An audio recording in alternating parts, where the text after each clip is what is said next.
استرس داری؟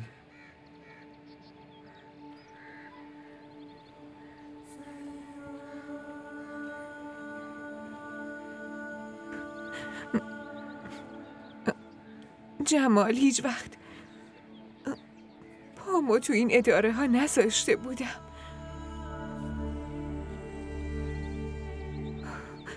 بعد الان روی نیمکتشون.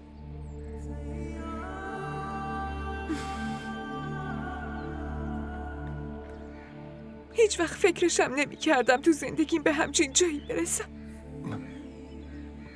منم فکرشو نمی کردم هوری. ولی چی کار کنیم؟ بخوایم با هم بریم باید از همینجا اجازهشو بگیریم. بدون اجازه من نمیتونم با خودم ببرمت. هوری اونطوری که من و تو اینجا با همیم اونجا نمیتونیم باشیم. ولی اگه بریم اونجا و ازدواج کنیم هیچ کس برامون ارزش قائل نمیشه. کل عمرت به عنوان دختر فراری انگشت نما میشی.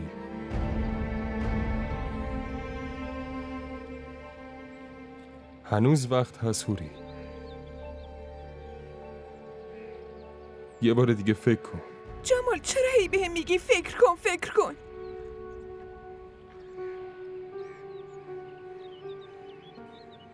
تو هم داری همین کارو میکنی؟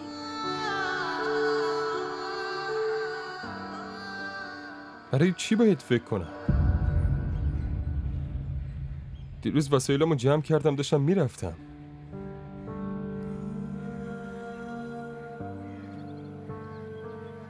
الان دست تو رو گرفتم و میرم. دیگه چی میخوام؟ فقط نمیخوام به اجبار باشه و هیچ دختری با میل قلبی نمیاد روی نیمکت بشینی.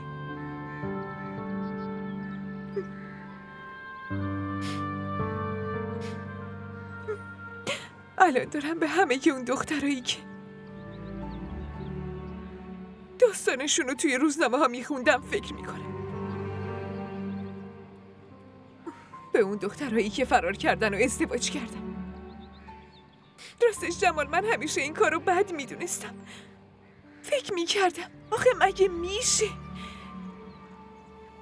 که به خاطر یه پسر پدر و مادر تو که انقدر با عشق بزرگت کردن و ول کنی و بری؟ مگه چی؟ تو اون پسر دیدن که پدر و مادرشونو به خاطرش ول کردن و رفتن. ولی الان میفهمم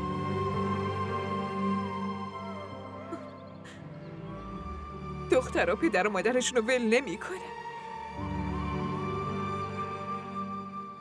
پدر و مادر و بچه هاشونو ول میکنن. اینقدر تنهاشون میذارن که مجبور میشن با یه نفر سومی فرار کنن و برن.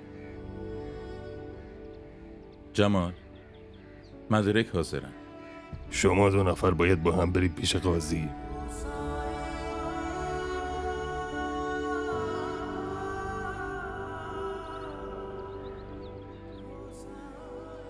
جمال، بچه هم اومدن. باید برگردن برن سر کار.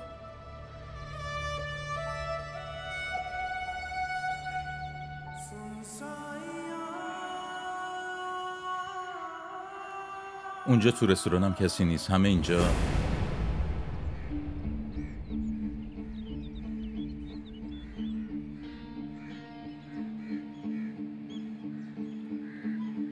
بریم.